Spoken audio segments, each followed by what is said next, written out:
எதற்காகவும் விட்டுத்தர மாட்டோம். தமிழ்நாட்டின் உரிமைகளுக்காக ஒன்றுபட்டு போராடுவோம். தமிழ்நாடு போராடும், தமிழ்நாடு வெல்லும்.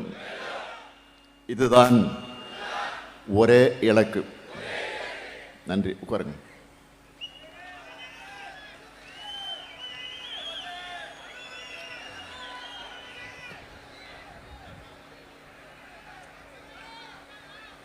தமிழ்நாடு போராடும், தமிழ்நாடு வெல்லும்.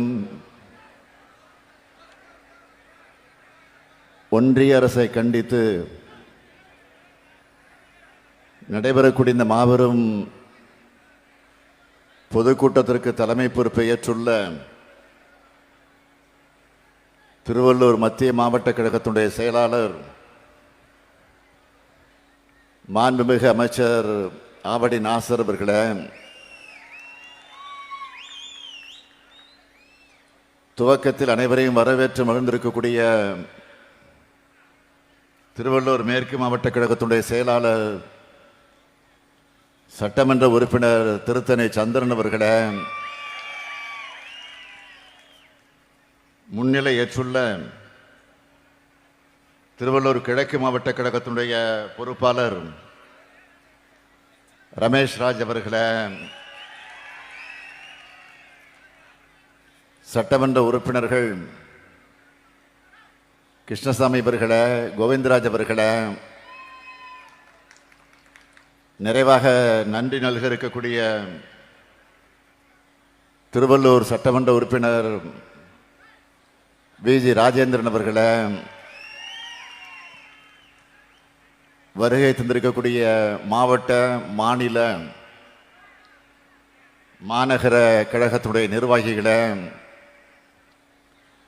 ஒன்றிய நகர பகுதி பேரூர் கிளைக்கழகத்தினுடைய நிர்வாகிகளே, வார்டு கிளைக்கழகத்தினுடைய செயலாளர்களே, தலைமை செயற்குழு பொதுக்குழு உறுப்பினர்களே, கழகத்தின் முன்னோடிகளே, பல்வேறு அணிகளை சார்ந்திருக்கக்கூடிய அமைப்பாளர்களே, துணை அமைப்பாளர்களே, தொகுதி பார்வையாளர்கள், கழகத்தினுடைய பொறுப்பாளர்களே, பெரியோர்களே, தாய்மார்களே, பெருந்திரளாக திரண்டிருக்கக்கூடிய அன்புக்குரிய நண்பர்களே, தோழர்களே, தொலைக்காட்சி ஊடகத்துறையை சார்ந்திருக்கக்கூடிய நண்பர்களே, என் உயிரோடு கலந்திருக்கக்கூடிய தலைவர் கலைஞர் அவர்களின் உயிரினும் உயிரான அன்பு உடன்பிறப்புகளே, உங்கள் அனைவருக்கு என்னுடைய அன்பான வணக்கம். இப்படை தோற்கின் எப்படை வெல்லும் என்று ஒன்றிய ஆட்சியாளர்களை நோக்கி கேட்கின்ற வகையில் திரண்டிருக்கக்கூடிய தமிழினமே, இந்த இனத்திற்காக, இனிமை மிகு நம்ம தமிழ் மொழிக்காக, தமிழ்நாட்டின் உரிமைகளுக்காக ஆபத்து வந்தால் வீழ்வது நாமாக இருப்பினும் வாழ்வது தமிழாக இருக்கட்டும் என்று வீர முழக்கமிட்டு எந்த தியாகத்திற்கும் தயாராக இருக்கக்கூடிய திராவிட பட்டாளமே, நம் இனத்தினுடைய நிலத்தின் மொழியின் நலத்தை கெடுக்கின்ற எதிரிகள் எவராக இருப்பினும் துணிவுடன் எதிர்கொள்ளும் திராவிட முன்னேற்ற கழகத்தின் வீர உடன்பிறப்புகளை, திராவிட முன்னேற்ற கழகத்தின் மீது நம்பிக்கை வைத்துக் கொண்டிருக்கக்கூடிய பொதுமக்களை நீங்க எண்ணி பாருங்க. 3 ஆண்டுல நம்ம மாநிலம் எந்த அளவிற்கு முன்னேறி இருக்கு. அதுக்கு முன்னாடி எப்படி இருந்துச்சுன்னு கொஞ்சம் சிந்திச்சு பாருங்க. முந்தைய ஆட்சியாளர்களால் 10 ஆண்டு காலம் பாதிக்கப்பட்ட தமிழ்நாட்டினுடைய வளர்ச்சி வளைந்த முதுகோடு தமிழ்நாட்டின் உரிமைகளை டெல்லியின் காலடியில் அடகு வச்ச ஊர்ந்த அவலம். இதையெல்லாம் கண்டு பொறுக்காத மானமுள்ள தமிழினம் திராவிட முன்னேற்ற கழகத்தின் ஆட்சியை அமைச்சாதான் நாடும் நாட்டு மக்களும் நிம்மதியாக இருக்க முடியும்,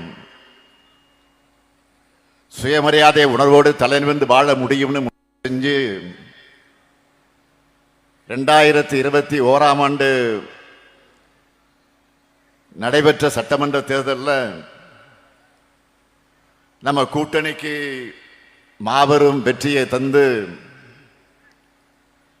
நம்முடைய திராவிட மாடல் ஆட்சியை உருவாக்குனாங்க. மக்களான நீங்க எங்க மேல வச்ச நம்பிக்கையை நாளும் காப்பாற்றி இந்தியாவே திரும்பி பார்க்கிற திட்டங்களை செயல்படுத்திக்கிட்டு வரோம். கலைஞர் மகளிர் உரிமை திட்டம், விடியல் பயணம், முதலமைச்சரின் காலை உணவு திட்டம், புதுமை பெண் திட்டம், தமிழ் புதல்வன் திட்டம், இல்லம் தேடி கல்வி, மக்களை தேடி மருத்துவம், நான் முதல்வன், இன்னுயிர் காப்போம் நம்மை காக்கும் 48,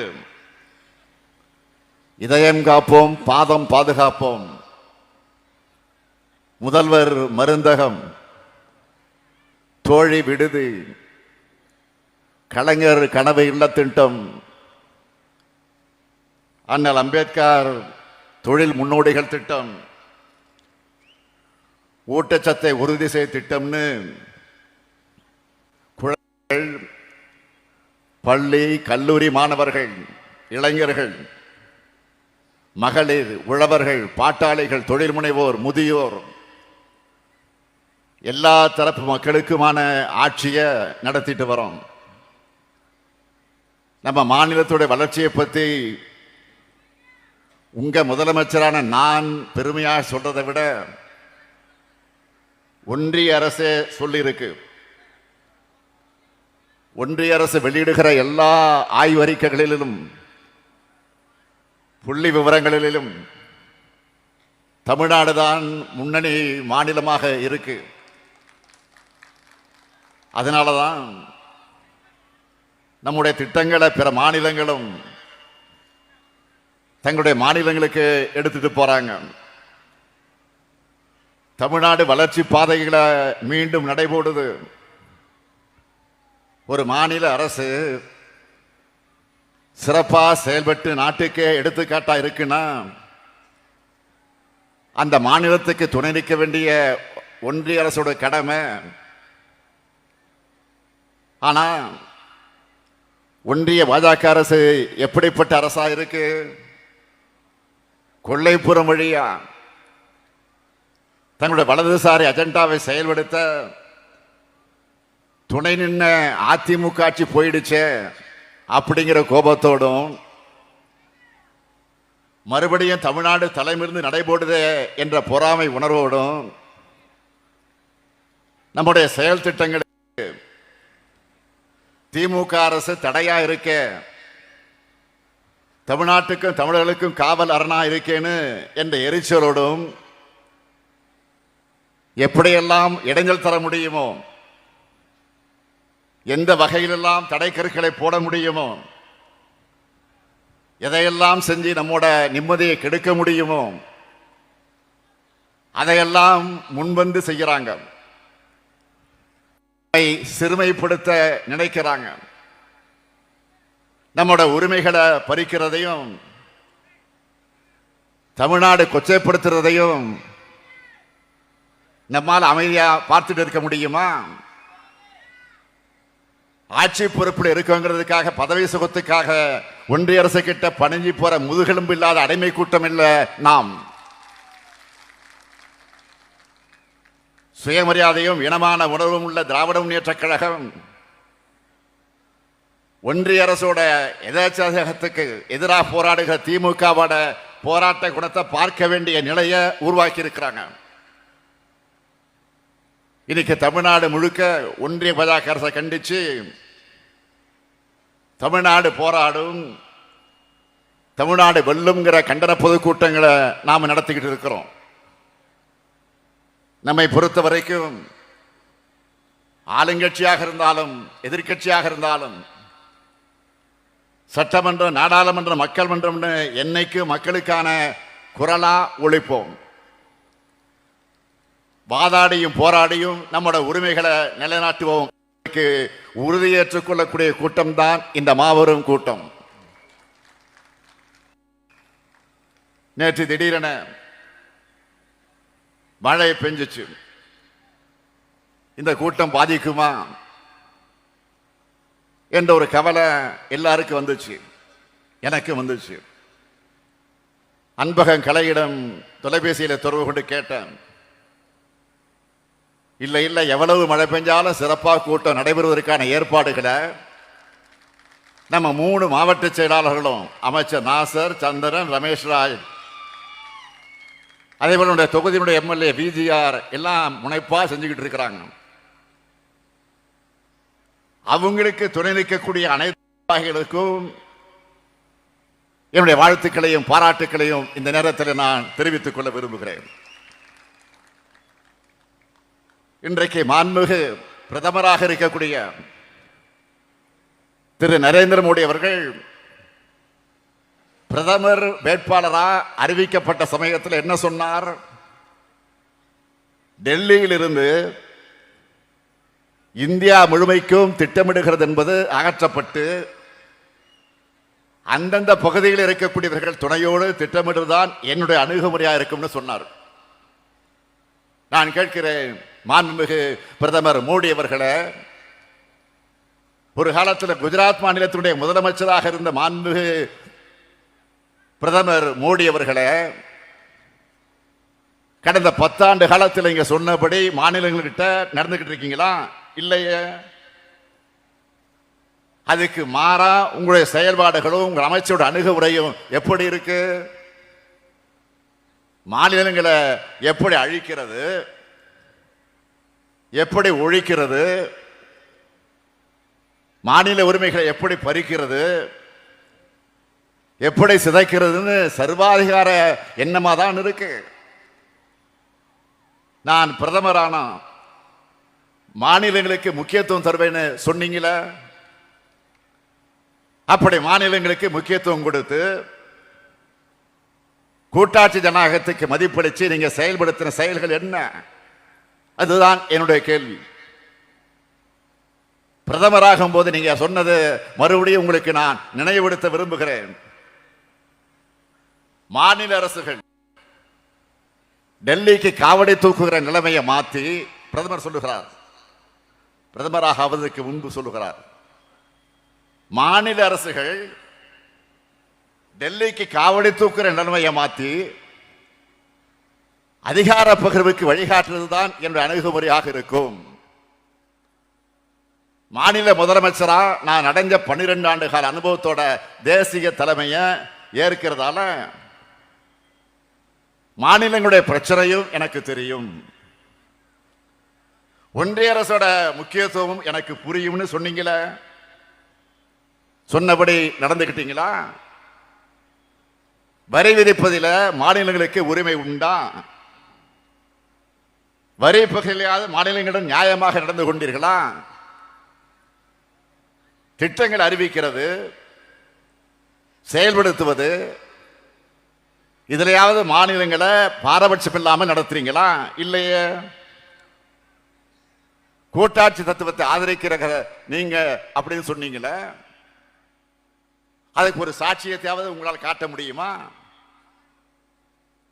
பிரச்சனை வரும்போது மாநில முதலமைச்சர்கள் அழைச்சு என்னைக்காவது நீங்க பேசியிருக்கீங்களா? ஆலோசனை நடத்தி இருக்கீங்களா? எதுவும் இல்லையே. அது மட்டுமல்ல, இன்னும் சொன்னீங்க, ஒன்றியத்தில் ஆட்சிக்கு வந்த பிறகு மாற்றுக் கட்சிகள் ஆட்சி பொறுப்பில் இருக்கிற மாநில அரசுகளை பழி வாங்க மாட்டேன்.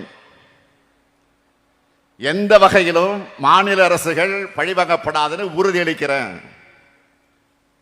என்னதான் அரசியல் வேறுபாடுகள் இருந்தாலும் ஒன்றிய மாநில உறவு சீர்குலைய இடம் தர மாட்டேன்னு பிரதமர் மோடி அவர்கள் சொன்னார்கள். எதிர்கட்சிகள் ஆளக்கூடிய மாநிலங்களை பழிவாங்கிறது மட்டுமே, பழிவாங்கக்கூடிய அரசியலை மட்டுமே நடத்திக்கிட்டு இருக்கீங்க என்பதற்கு எத்தனை ஆதாரங்களை இப்ப என்னால சொல்ல முடியும். இப்போ கூட எங்களுடைய தமிழ்நாட்டு ஆசிரியர்கள் மற்றும் மாணவர்களுக்கான 2151 கோடி ரூபாய் நிதியை கொடுக்காம பழிவாங்குற அரசியலை தான் நடத்திட்டு இருக்கீங்க. மாண்புமிகு பிரதமர் மோடி அவர்களே, இன்னும் இருக்கு. கடந்த 6/12/2012 அன்று குஜராத் மாநிலத்தினுடைய முதலமைச்சராக இருந்தப்போ சொன்னது ஞாபகம் இருக்கா? குஜராத் மக்கள் 60,000 கோடியை டெல்லிக்கு அனுப்புறாங்க. ஆனா அங்கிருந்து திரும்ப வர்றது மிக குறைவு, மிக மிக குறைவு. குஜராத் என்ன பிச்சைக்காரர்கள் மாநிலம்னு கேட்டீங்களா, நினைச்சீங்களா? அப்படி கேட்டார. அதே கேள்வி நான் திருப்பி கேட்கிறேன், தமிழ்நாடு என்ன பிச்சைக்கார மாநிலமா? நாங்க உழைச்சி வரிய செலுத்தின படத்துல எங்களுக்கான நிதியை கொடுக்கிறதுல உங்களுக்கு என்ன பிரச்சனை? 43 லட்சம் பள்ளிக்கூடங்களோட நலனுக்காக நிதியை விடுவிக்காம மிரட்டுறது நியாயமா? தேசிய கல்விக் கொள்கையை ஏத்துக்கலன்னு தமிழ்நாட்டுக்கு தர வேண்டிய நிதியை தர மறுக்கிறாங்க. உண்மையிலே மக்களுக்கான மாணவர்களுக்கான திட்டமாக இருந்தா நாம அதை ஏன் எதிர்க்க போகிறோம்? எல்லாரையும் கல்விக்குள் அழைச்சிக்கிட்டு வர திட்டமா இருந்தா அதை வரவேற்போமே, வரவேற்று மகிழ்ந்திருப்போமே, மகிழ்ச்சியோடு அதை நிறைவேற்றி இருப்போமே. ஆனா தேசிய கல்விக் கொள்கை அப்படிப்பட்டதான். கல்வியிலிருந்து மக்களை நீக்கம் செய்வதற்கான அத்தனை செயல் திட்டங்களையும் கொண்டதாகத்தான் இந்த கல்விக் கொள்கை இருக்கு. அதனாலதான் எதிர்க்க வேண்டியதாக இருக்கு. தேசிய கல்விக் கொள்கையை நாம ஏன் எதிர்க்கிறோம்னு அதனுடைய வரைவு கொள்கையா வெளிப்படையாகவே கல்வியாளர்கள் அடங்கிய குழுவை அமைச்சு தெளிவான ஆய்வறிக்கையை நாம் வெளியிட்டோம். தேசிய கல்விக் கொள்கை என்பது கல்விக் கொள்கை அல்ல, அது காவி கொள்கை. அது இந்தியாவை வளர்க்க உருவாக்கப்பட்ட கல்விக் கொள்கை அல்ல, இந்தியை வளர்க்க கொண்டு வரப்பட்ட காவி கொள்கை. இந்த கல்விக் கொள்கை தமிழ்நாட்டோட கல்வி வளர்ச்சியை மொத்தமா அழிச்சு ஒழிச்சுடணும் தான் நாம எதிர்க்கிறோம். சமூக நீதி எனப்படும் இடஒதுக்கீட்ட தேசிய கல்விக் கொள்கை ஏற்கல. பட்டியலின, பழங்குடியின, இதர பிற்படுத்தப்பட்ட மக்களுக்கு தரக்கூடிய உதவித்தொகையை இந்த கொள்கை மறுக்குது. 3, 5 ஆகிய வகுப்புகளை பொது தேர்வு வச்சு வடிகட்ட பார்க்கிறாங்க. 9ஆம் வகுப்பு முதல் 12ஆம் வகுப்பு வரை செமஸ்டர் தேர்வு முறையை கொண்டு வர போறாங்க. அதாவது ஆல் இண்டியா எக்ஸாம் நடத்துற மாதிரி. உங்க மகனோ மகளோ 12ஆம் வகுப்பு முடிச்சுட்டு விரும்பின கல்லூரியில் போய் விரும்பின பாடத்தில் உடனே சேர முடியாது. இப்போ மருத்துவக் கல்லூரியில் சேர நீட் தேர்வு வைக்கிற மாதிரி ஆர்ட்ஸ் காலேஜுக்கும் தேர்வு வச்சு தான் எடுப்பாங்க. அந்த தேர்வையும் கல்லூரி நடத்தாது, தேசிய அளவில் தேர்வு ஏஜென்சி தான் நடத்தும். 10ஆம் வகுப்பு முதல் பட்டப்படிப்பு வரை படிப்பை தொடர விரும்பாத மாணவர்கள் அவங்களாகவே வெளியேறலாம். இப்படி சொல்றத போன்னு விரட்டத்துக்கு சமம். 6ஆம் வகுப்பு முதல் தொழிற்கல்வி என்ற பெயரால குலக்கல்வி திட்டத்தை அறிமுகப்படுத்த போறாங்க. குலத்தொழில ஜாதி தொழில தொடராம படிச்சு முன்னேற நினைக்கிறவங்கள மீண்டும் அதை நோக்கி தள்ள பார்க்கறாங்க. இதையெல்லாம் பார்த்துத்தான் தேசிய கொள்கை ஏற்றுக்க மாட்டோம்னு ஆணித்தரமாக சொல்றோம். ஆனா இதையெல்லாம் ஏத்துக்கிட்டாதான் தர்மேந்திர பிரதான் என்ன சொல்லுகிறாரு, இதை ஏத்துக்கிட்டு ஆகணும் என்று சொல்லுகிறார். இல்லைன்னா பணம் கிடையாது மறுக்கிறார். 2000 கோடி கிடையாது சொல்லுகிறார். உடனே நான் சொன்னேன் 2000 கோடி நான் 10,000 கோடி தந்தாலும் ஏத்துக்க மாட்டோம் என்று ஸ்ட்ராங்கா நான் சொல்லிட்டேன். அந்த கோபத்தில் தான் அமைச்சர் தர்மேந்திர பிரதான் தமிழ்நாட்டை சேர்ந்தவங்க மேல கோபப்படுகிறார். நமக்கு ஜனநாயகத்தன்மை இல்லையாம், நாகரிகம் இல்லையாம். கல் தோன்றி மண் தோன்றா காலத்தை முன்தோன்றிய இனம் நம்முடைய தமிழினம். உலகத்துக்கு யாதும் ஊரே யாவரும் கேளீர் என்ற பண்பாட்டை உருவாக்கி கொடுத்துச்சு. அத்தகைய தமிழர்களுக்கு ஜனநாயகம் தெரியாதா, நாகரிகம் தெரியாதா? வந்தாரை வாழ வைக்கும் தமிழ்நாடு இது. பிறப்புக்கும் எல்லா உயிருக்கும் அறம் பேசுற தமிழினத்துக்கு ஜனநாயகத்தை பத்தி வகுப்பு எடுக்காதீங்க.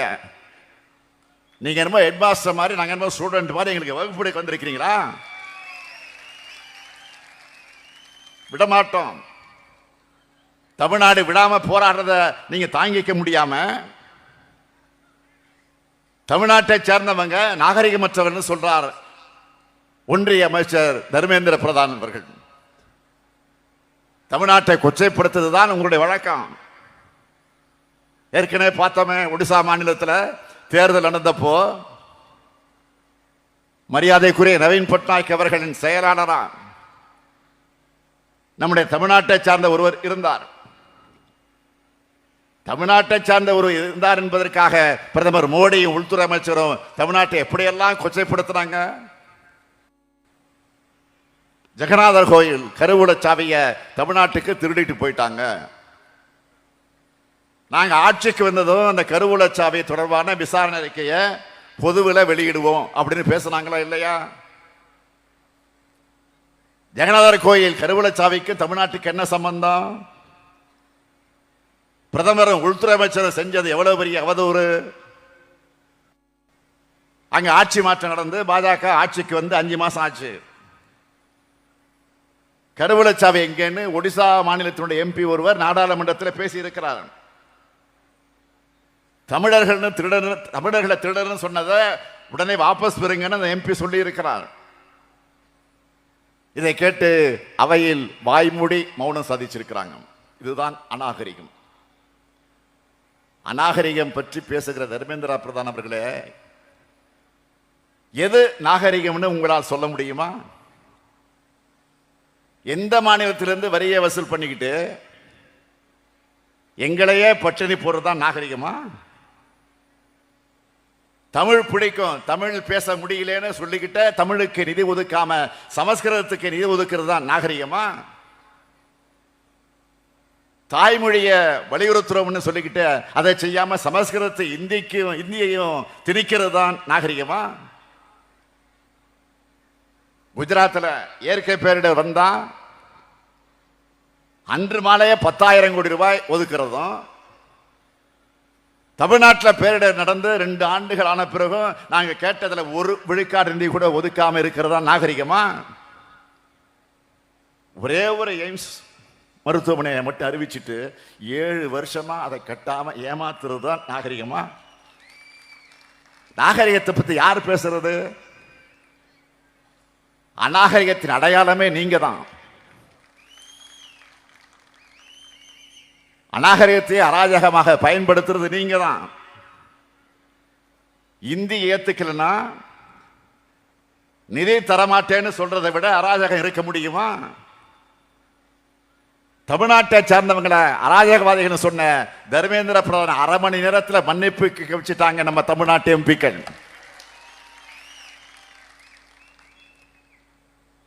இந்த போர்க்குணத்தை அவங்களா தாங்கிக் கொள்ள முடியல. அதனால்தான் தமிழ்நாட்டிலிருந்து வர உறுப்பினர் எண்ணிக்கையை குறைக்க சதி செய்யறாங்க. தொகுதி மறுசீரமைப்பு எனும் கத்தி தென்னிந்தியாவுடைய தலைக்கு மேல தொங்கிக்கிட்டு இருக்கு. இதனால தமிழ்நாடு கடுமையா பாதிக்கப்படுது. தமிழ்நாட்டில் இப்போ 39 மக்களவை தொகுதிகள் இருக்கு. பாண்டிச்சேரி ஒன்று, அது 40, அது வேற. தமிழ்நாட்டில் 39. இதை குறைக்கிற அபாயம் நெருங்கிக்கிட்டு இருக்கு. பொதுவா மக்கள் தொகை வச்சுதான் தொகுதி மறுசீரமைப்பு செய்யப்படுது. மக்கள் தொகை குறைவா இருக்கிறதுனால நாடாளுமன்ற தொகுதி எண்ணிக்கையும் குறையும். தமிழ்நாடு மொத்தமா 8 மக்களவை இடங்களை இழக்கும்னு தெரியுது. அதாவது இனி தமிழ்நாட்டுக்கு 39 இல்ல, 31 எம்பிக்கள் தான். நமக்கான பிரதிநிதித்துவம் குறைஞ்சு அதிக மக்கள் தொகை கொண்ட மாநிலங்களுக்கு அதிக பிரதிநிதித்துவம் கிடைக்கும். வட மாநில பகுதிக்கு தமிழ்நாட்டினுடைய குரல் நசுக்கப்படும். இது ஏதோ வெறும் உறுப்பினர் இணைக்க பற்றிய கவலை மட்டும் இல்லை. நமக்கு நம்ம மாநிலத்துடைய உரிமையை சார்ந்தது. இதை வச்சு அனைத்து கட்சி கூட்டத்தை நாம் கூட்டினோம். பாஜக நீங்களாக, ஓரிரு உதிரி கட்சிகள் நீங்களாக, மற்ற கட்சிகள் எல்லாம் வருகை தந்து நம்முடைய கருத்துக்களுக்கு பதில் சேர்த்தாங்க. இது தமிழ்நாட்டுடைய பிரச்சனை மட்டுமல்ல, தென் மாநிலங்களின் பிரச்சனை என்ற காரணத்தால் இன்னும் சில மாநிலங்களும் இதனால் பாதிக்கப்படும். ஆகவே எல்லோரையும் ஒன்று சேர்க்கிற முயற்சிகளை இறங்கி இருக்கிறோம். தென் மாநிலங்களை எதிர்பார்த்த வெற்றியை பெற முடியாத பாஜக வட மாநிலங்களை பெறக்கூடிய அந்த வெற்றியை வச்சு ஆட்சியை தக்க வச்சுக்கலான்னு பார்க்குது. சரி, தங்களுக்கு செல்வாக்கான மாநிலங்களுடைய எம்பிக்கள் எண்ணிக்கை அதிகரிச்சுக்கிட்டு பார்க்கிறாங்க. இத திமுக தடுத்து நிறுத்தும். தென் மாநில கட்சி அனைத்தையும் சேர்த்துக் கொண்டு தடுப்போம். தொகுதி மறுசீரமைப்பில் பாதிக்கப்பட மாநிலங்களை சேர்த்து கூட்டு நடவடிக்கை குழு அமைக்க இருக்கிறோம். ஆந்திரா, தெலுங்கானா, கர்நாடகா, கேரளா, ஒடிசா, மேற்கு வங்கம், பஞ்சாப் ஆக 7 மாநிலங்கள் இருக்கக்கூடிய 29 கட்சிகளுக்கு நான் கடிதம் எழுதியிருக்கிறேன். நம்முடைய பிரதிநிதிகள், அமைச்சர், நாடாளுமன்ற உறுப்பினர்கள் எல்லாம் நேரடியாக சென்று இந்த கடிதங்களை சம்பந்தப்பட்ட இடத்திலே கொடுத்திருக்கிறார்கள். 2 நாட்களாக கொடுத்து கொண்டிருக்கிறார்கள். அது மட்டும் பிற மாநில முதலமைச்சரோடு நானே நேரடியாக தொலைபேசியிலே காலையிலிருந்து தொடர்ந்து பேசிக் கொண்டிருக்கிறேன். ஒவ்வொரு மாநிலத்திற்கும் ஒரு அமைச்சர், ஒரு எம்பி அடங்கிய குழு சென்று இந்த கருத்தை எடுத்து சொல்றாங்க. விலைக்கு நேரடியாக போய் சொல்லிட்டு இருக்காங்க. இதனுடைய தொடர்ச்சியா சென்னையில் பல்வேறு மாநில கட்சிகள் கலந்து கொள்ளக்கூடிய கூட்டத்தை மார்ச் 22ஆம் தேதி நடத்த இருக்கிறோம். இந்திய நாட்டினுடைய கூட்டாட்சி அமைப்புக்கும் ஜனநாயக கொள்கைகளுக்கும் அச்சுறுத்தலை ஏற்படுத்துறதா தொகுதி மறுசீரமைப்பு இருக்கு. 39 எம்பிக்கள் குரலையே ஒன்றிய அரசு ஏற்க மறுக்கிற நிலையில இந்த எண்ணிக்கை இன்னும் குறைஞ்சாலோ குறைக்கப்பட்டாலோ அது தமிழ்நாட்டுக்கு இழைக்கப்படுகிற அழிக்க முடியாத அநீதியாகிவிடும். பல்வேறு மாநில கட்சிகளும் இணைந்து எடுக்கிற முடிவின்படி அடுத்த கட்ட நடவடிக்கைகளை நாம் எடுப்போம். நிதி தரமாட்டோம், அதிகாரத்தை பறிப்போம். இதை கேள்வி கேட்டா தொகுதி எண்ணிக்கை குறைப்போம் என்ற அளவுக்கு எதேச்சதிகார ஆட்சியை நடத்திட்டு இருக்கக்கூடிய பாஜக, உறுதியோடு சொல்றேன், பாஜகவோட இந்த பாசிச நடவடிக்கைகளுக்கு நாம் எந்த காரணத்தை கொண்டும் உயிரே போனாலும் அடிபணிய மாட்டோம்.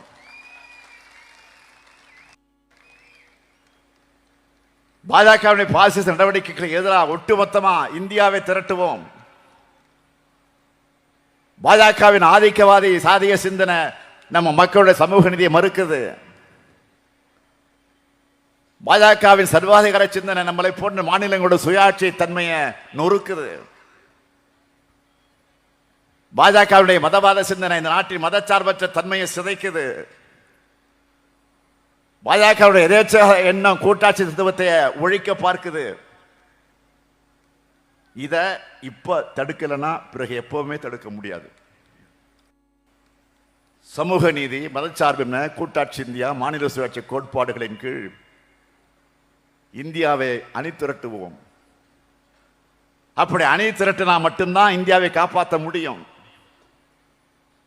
அதனால தமிழ்நாடு போராடும், தமிழ்நாடு வெல்லும் என்ற போராட்டமானது இந்தியா முழுமைக்குமான போராட்டமாக மாறப்போகுது. பிரதமர் மோடி அவர்களே, உங்களுக்கு என்னுடைய வேண்டுகோள், இந்தியை வளர்க்கிறதை விட இந்தியா வளர்க்க பாருங்க. எத்தனை ஆயிரம் கோடி செலவழிச்சாலும் சமஸ்கிருதத்தை வளர்க்க முடியாது. மக்களால் பேசப்படாத மொழி, மொழியை வளர்க்க கோடி கோடியாக கொட்டி கூப்பீங்க. உலகமெங்கும் பல நாடுகளில் அரசு அங்கீகாரத்தோடு மக்களால் பேசப்படுகிற எங்க தமிழ் மொழிக்கு ஓரவஞ்சனை செய்வீங்களா? நாடு இப்ப என்ன நிலையில் இருக்கு? பிரதமர் அவர்களே, ஜிடிபி எனப்படும் இந்திய நாட்டினுடைய உள்நாட்டு உற்பத்தியை என்னவா வச்சிருக்கிறீங்க? கடந்த அக்டோபர் டிசம்பர் ஆகிய 3வது காலாண்டுல 6.8 விழுக்காடா வளரணும்னு சொன்னாங்க. ஆனா 6.2 விழுக்காடு தான் வந்திருக்கு. இதுதான் உங்களுடைய வளர்ச்சி இந்தியாவா? அமெரிக்க டாலருக்கு நிகரான இந்திய ரூபாய் மதிப்பு சரிஞ்சு சரிஞ்சு படுபாதளத்துக்கு போகுது. 2014ஆம் ஆண்டு நீங்க ஆட்சிக்கு வரும்போது அமெரிக்க டாலருக்கு இணையான இந்திய ரூபாயினுடைய மதிப்பு 58 ரூபாய் 47 பைசாவா இருந்துச்சு. இப்போ 2025ஆம் ஆண்டு 87 ரூபாய் 99 பைசா ஆயிடுச்சு. இதுதான் இந்தியாவுக்கான வளர்ச்சியா? அமெரிக்க பொருள்கள் மீது விதிக்கிற கூடுதல் வரியை குறைக்க இந்தியா ஒத்துக்கிட்டாங்கன்னு அந்த நாட்டினுடைய அதிபர் வெளிப்படையா பேட்டி அளிச்சிருக்கிறார். இது அவமானம் இல்லையா? இந்தியாவுக்கு இருக்க மதிப்பு மரியாதை இதுதானா? இந்தியாவுடைய மதிப்பை உயர்த்த நீங்க எடுத்த நடவடிக்கை என்ன? 2 ஆண்டுகளா மணிப்பூர் 10 எரியுது, 250 பேர் பலியாக இருக்காங்க. 2 நாட்களுக்கு முன்னாடி கூட வன்முறை நடந்திருக்கு. இதை தடுக்க ஒரு சிறு திரும்பை கூட ஒன்றிய பாஜக அரசு போடல, நடவடிக்கை எடுக்கல. நாங்க ஆட்சிக்கு வந்தா ஒரு மீனவரை கூட கைது செய்ய மாட்டாங்கன்னு சொன்னவர் யாரு? மோடி. அவருடைய 10 ஆண்டுகள் ஆட்சியில் 3000 பேர் கைது செய்யப்பட்டிருக்கிறாங்க. கடந்த ஆண்டு மட்டும் 530 பேர் மீனவர்கள் கைது செய்யப்பட்டிருக்கிறாங்க. இந்த ஆண்டு இந்த 2 மாசத்துல 130 பேர் கைது செய்யப்பட்டிருக்கிறாங்க. சின்ன நாடான இலங்கை கூட உங்களை மதிக்கலையே. இதுதான் உங்களுடைய பரிதாபங்கள். அதனால்தான் அதல பாதாளத்துக்கு இந்தியா இறங்கிக்கிட்டு இருக்கு. இதை தடுக்க வேண்டிய கடமையும் பொறுப்பும் மாநில கட்சியாக இருந்தாலும் திமுகவுக்கு இருக்கு. இந்தியாவில் மக்களாட்சியை காக்கக்கூடிய முன்னணி படையா திராவிட முன்னேற்ற கழகம் திகழ்னு பேர் அண்ணா அவர்கள் சொன்னார. அத்தகைய முன்னணி நாம செயல்படுவோம். அதற்கு உதாரணம், நாடாளுமன்றம் தொடங்கினதிலிருந்து மீடியாவில் பார்த்தீங்கன்னா இப்ப வரைக்கும் தமிழ்நாட்டை பத்தி தான் எல்லா ஒன்றிய அமைச்சர்களும் பேசுறாங்க. நான் அவங்களுக்கெல்லாம் சொல்லிக்கொள்ள விரும்புவது, நீங்கள் நாள்தோறும் வசைபாடினாலும் தமிழ்நாடு தொடர்ந்து போராடும், தமிழ்நாடு இறுதி வரை போராடும், தமிழ்நாடு இறுதிகளை வெல்லும் வெல்லும் வெல்லும் வெல்லும். விடைபெறுகிறேன். நன்றி, வணக்கம்.